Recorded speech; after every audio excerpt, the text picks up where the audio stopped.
driver while we're out on safari at the Harambe Wildlife Reserve for the next couple of weeks, and we're going to have lots of fun together. Now, up above your heads is an animal spotting guide that does have all the animals on the reserve. You may not see all of them. It's a pretty large reserve out here. There's about 800 square miles. But I know all the best spots, and we usually have some pretty good luck, so I'll see what we can find.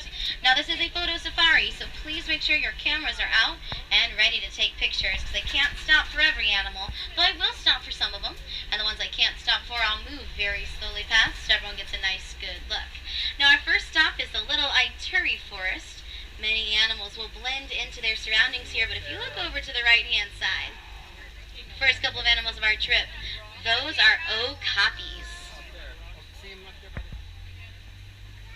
Now, a lot of people do think that the okapi are related to zebra because of their striped legs and horse-like appearance, but they're actually the only living relatives of the giraffes. If we see any giraffes along the way, you'll notice both okapi and giraffe have very similarly shaped heads and necks, and both have prehensile tongues, which means their tongues can be used as tools to grab leaves and branches they can't quite reach on their own. But the main animal we're looking for here in the forest is a black rhino. We do often see them by this watering hole on the left-hand side.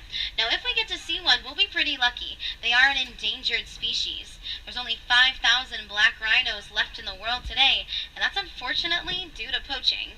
Poachers will go after their horns, which are made out of keratin, the same substance that makes up our fingernails and our hair. Those horns can also grow about 3 to 6 inches a year, and since black rhinos tend to blend in pretty well, sometimes that's the first thing you'll see, so keep your eyes peeled. They might still be around here somewhere. Now, we have worked with security teams in Africa to protect about 70 different animal species, including the black rhino, and provide veterinary assistance when we can. Another thing the rhinos do that helps camouflage them is cover themselves in mud and dirt to protect their skin from the sun. It actually acts as a natural sunscreen.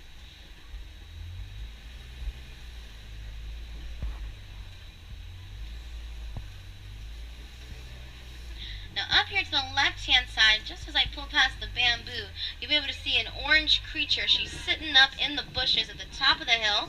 That is a bongo. Now, bongos are called the ghosts of the forest due to their shy and reclusive natures. Oh, there's also some greater kudu way back there. They are a form of antelope, but they kind of look like doe.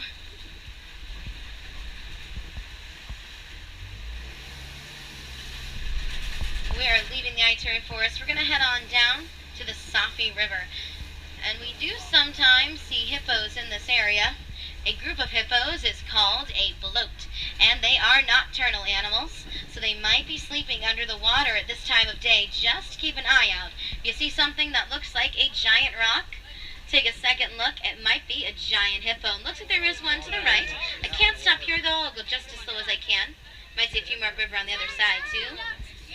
If you've got little kids, keep them seated on your laps, please. Thank you.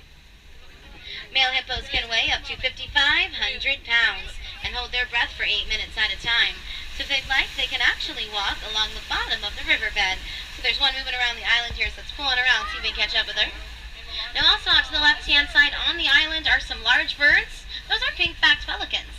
During mating season, the feathers on their backs will turn pink. So it's not mating season at the moment, but there are some nests out there. Might be a few eggs. Definitely a few more hippos. Pull forward here a little bit more. I'll make a quick stop to get a good look at these two girls.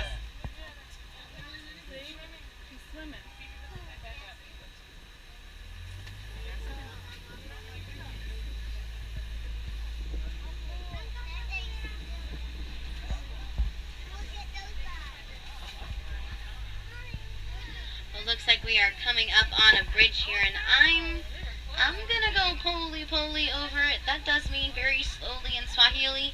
It looks a little rickety. It's probably for the best. If you look down below to the left, you'll see some Nile crocodiles. Now, when crocs are hot, they will open their mouths to let out excess heat, but be careful. Those jaws can snap shut with 2,000 pounds per square inch of pressure. And that is hard enough to crush bone. So I think we're going to go ahead and get out of here. We're going to leave the Safi River behind and head on up to my favorite part of the reserve, the savannah. It stretches across most of East Africa and is a completely different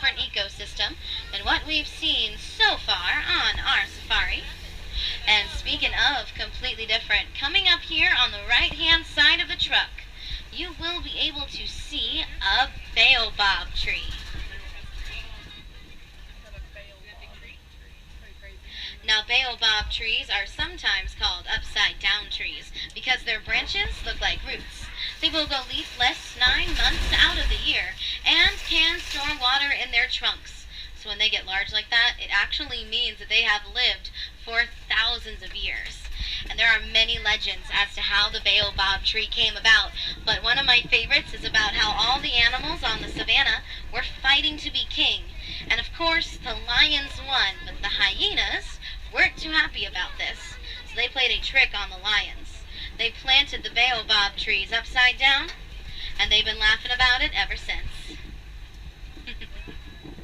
Now, the savannah acts as a superhighway for many animal migrations throughout the year and is home to many animals like the warthogs and wildebeest, and more famously, the giraffes, the elephants, and the lions, so keep your eyes peeled. But like I said, I know all the best spots. Let's see what we can find. But this is a very beautiful part of the reserve, and it is the wild Africa we're all trying to protect. And coming up here on the left-hand side, I do see some sable antelope. Now, I heard just over 3 months ago they gave birth. Those little ones you see sitting near that termite mound, those are the babies. Not so little anymore, though. They are growing up pretty fast. They're just getting their horns in now.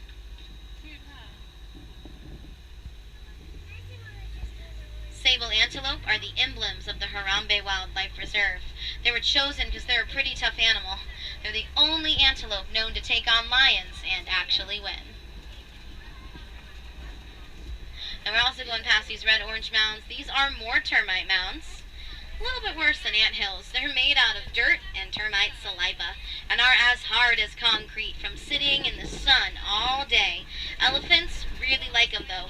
They'll actually use them as back scratchers. And eventually, they'll be filed down to much smaller lumps. And once they get a good size, the antelope will stand on top of them, and they'll use them as lookout posts for lions hiding in the grass. And just like the termites, many of the animals that make their homes out here will act as landscapers for the savannah. Elephants have a habit of pushing over trees, which makes way for new grasses to grow. The giraffes will pick out the leaves, and that lets the light in, and warthog and antelope will go along the bottom and trim up what's left. And that makes enough food for everyone to live on out here. Alright, so look up here to the left. They just walked behind that big green bush, but you can just see there's still a giraffe kind of poking out there.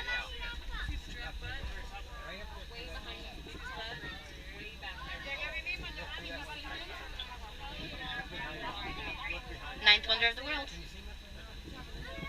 There's a couple of them back there. Now those are Maasai giraffes. There are 2 types of giraffe on the reserve, Maasai and reticulated. Maasai giraffe are darker in color and have much more of a jagged pattern to their coats than the reticulated giraffe. Oh, looks like he's excited to see us. Coming up here on the right-hand side, there's a white-bearded wildebeest stampeding over here. Or not. Changed his mind. Well, these 2 gray animals are white-bearded wildebeest. They have one of the largest animal migrations in the world. Might be a couple hundred more around here somewhere. This large tan antelope right up here is a Patterson's eland. Now, she is the largest antelope on the reserve. Male Patterson's elands can weigh up to 2,000 pounds and reach about 6 feet tall. So the elands are much, much larger than she is.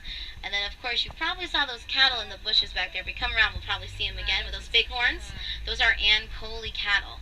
Now, they are sometimes called Watusi cattle, after the Watusi tribe, which originally domesticated them. Look up here on your left-hand side. Hey there. Just, chilling, I guess.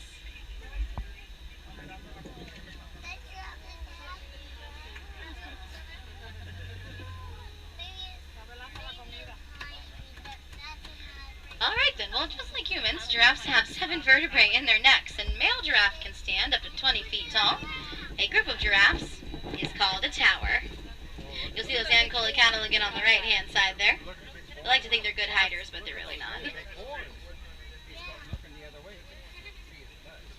Now, even though their horns are so large, they're not as heavy as you'd think. They are somewhat hollow on the inside with a honeycomb-like structure, and they will act as a cooling system. Blood will circulate up through the tops of their horns, it will cool off, and then flow back down into their bodies, keeping them nice and cool in the hot African sun. Well, it looks like we are coming into elephant territory, and there's 2 ways I can tell that. 1, this tree. 2, that elephant. He's up ahead. He's going to be here on the right-hand side in a second, so I'll pull around these trees in the bush to get a better look. And when we get up there, take a look at his ears. The way you tell the difference between African and Asian elephants is by looking at their ears. African elephants tend to have larger ears, and they're also in the shape of the continent of Africa.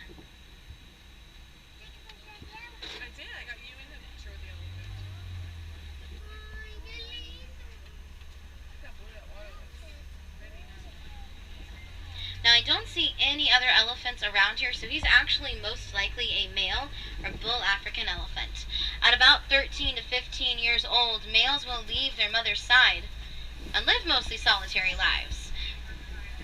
Though they do sometimes form bachelor herds, normally if you see a group of elephants together, those are the females and their calves. And since he's here, there's a good chance there might be some ladies up ahead.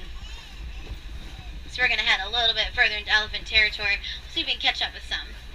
I should mention, though, there has been a little bit of trouble going on between farmers and elephants in Africa.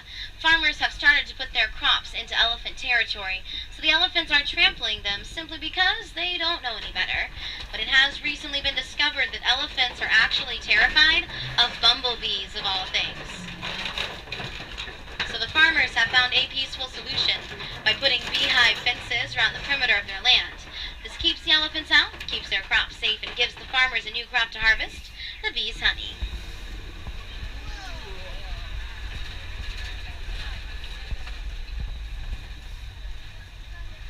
Well, it looks like we're going to head underneath this bridge and through these red clay pits here, and I think we're on the right track on either side. I do see some tusk marks in the clay. It's a good sign that there might be a few more elephants up ahead. Look off there to your left. I can just see them hiding behind the rocks in the shade. Let's pull around and see if we get a closer look at them.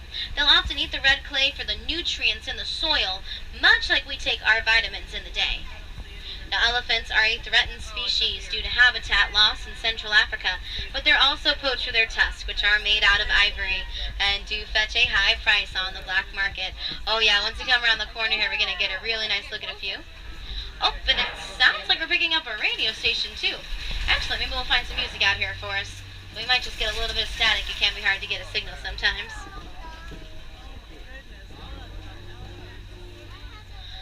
Oh, perfect. I'm going to let y'all enjoy the music and the view. If you guys have any questions, now's a great time to ask them. Or if you think of any more, you can always ask at the end of the tour as well. Or during. Whatever you prefer. I just really like talking.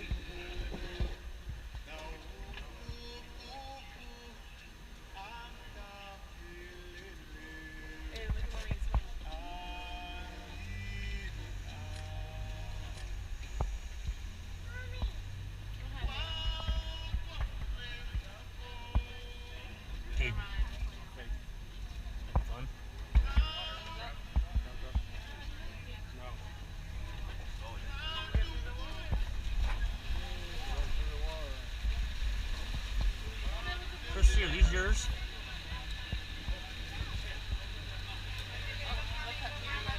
Ma'am? It looks like we are coming up on some pink flamingos out here on the left-hand side. And they're not naturally pink. They'll actually start off as gray. And it takes about a year of eating shrimp and other small crustaceans to turn their feathers from gray to pink. They can stand up to 5 feet tall. And a group of flamingos is called a flamboyance.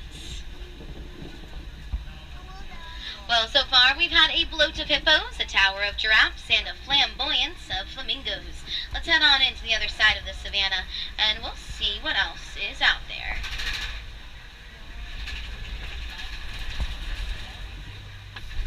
Well, up ahead I do see some mud pits. That's a good sign. There might be white rhinos in the area. Much like their cousins the black rhinos, they too will cover themselves in mud and dirt to protect their skin from the sun. It does act as a natural sunscreen, like I said. Now, they are a threatened species due to, you guessed it, poaching. Poachers will go after their horns as well. It's hard to keep up with poachers these days as they're very well funded and have some of the best technology available. Look up here on your right-hand side. There's a whole crash of them sleeping up there. I'll pull forward really slow so everyone can see them.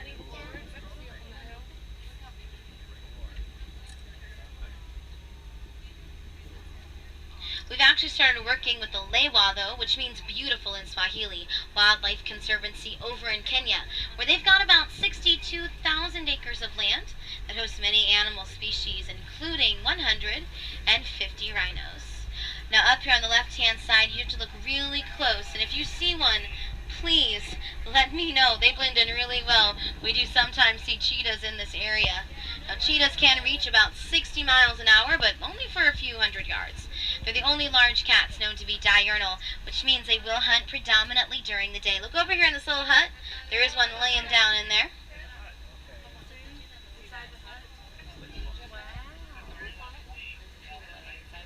Actually, there's two. They're laying opposite of each other.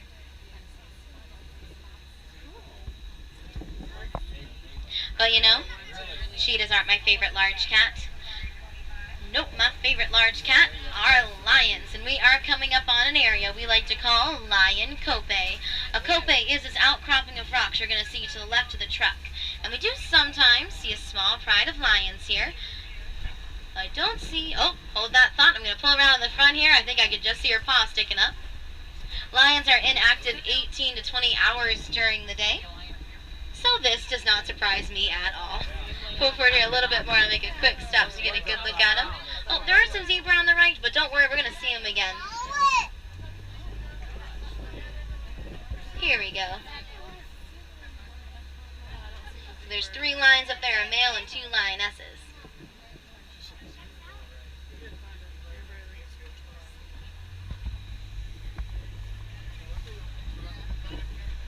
Now, to help with the lion livestock problem in Africa, we have worked with local farmers to build structures called living walls. These walls are made out of chain link and actual trees, and they create a natural barrier the lions won't cross, and keep both lions and livestock safe from harm. Well, coming up here on the left-hand side, I do see some burrows. Judging from their size and shape, they warthogs. So keep your eyes peeled for some long, fuzzy rocks with tusks. See this red-orange ridge here? Look right underneath it. There's a warthog there. It's a little hard to see, though. Go forward really slow. Just please stay seated, everyone. Thank you. Warthogs are the largest burrowing mammal. They'll sometimes reuse other animal burrows to hide from predators, like lions. Coming up on the right-hand side here are some Grant zebra. Very common type. Now, we are often asked about the zebra, and if they are white with black stripes or black with white stripes. You can tell by looking at their noses and tails, they're black with white stripes. Yeah, there is an ostrich over there on the right-hand side. I thought I saw some of her eggs over there. Ostrich are the largest of the bird species, and they are flightless. They can reach about 40 miles an hour on land, though. Those eggs of theirs can weigh about 3 to 5 pounds when they're laid, and take 45 days to hatch. We are leaving the savannah. We're going to head on into an area we call Magadi Glen, and I do see some animal tracks in the road. I think they belong to Addicts. Addicts is spelled A-D-D-A-X. They're really new to the reserve, so not even on the animal guide. Just keep an eye out for some long spiral horns. I think you can see them up ahead, though. They're going to be on the left-hand side of the truck once I pull around. They're usually found in the desert. They're very rarely seen drinking water throughout their lives. They get most of the moisture they need from the plants that they eat. You'll see those long spiral horns of theirs. They can reach about 3 feet in length. They're actually a pretty rare animal, too. There's only 300 addicts left in the wild and just 1,000 on reserves. On the right-hand side are some white birds with yellow bills. Those are yellow-billed stork. They have a 5-foot wingspan, which is as long as a greater flamingo is tall, and they'll put just about anything they can fit into those beaks of theirs, including other small birds.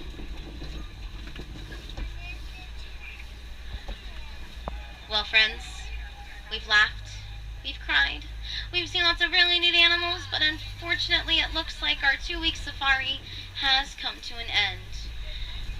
It's funny, it felt just like 25 minutes. Well, time does fly when you're having fun, so I'm going to go ahead and drop y'all off at the nearest warden station. Should be right up here around the corner. But if there's anything you'd like to do to better conserve the wildlife we've seen today, or wildlife in your own backyard, there are a few things. You could build a bat box, a bird house, or a bird feeder. You could also recycle your old cell phones and old laptops when you upgrade to new ones. There is an ore being mined in Central Africa called coltan, which is used in the production of cell phones and laptops, and greatly reducing the amount of natural habitat of many of the animals that we've seen today, such as the African elephants.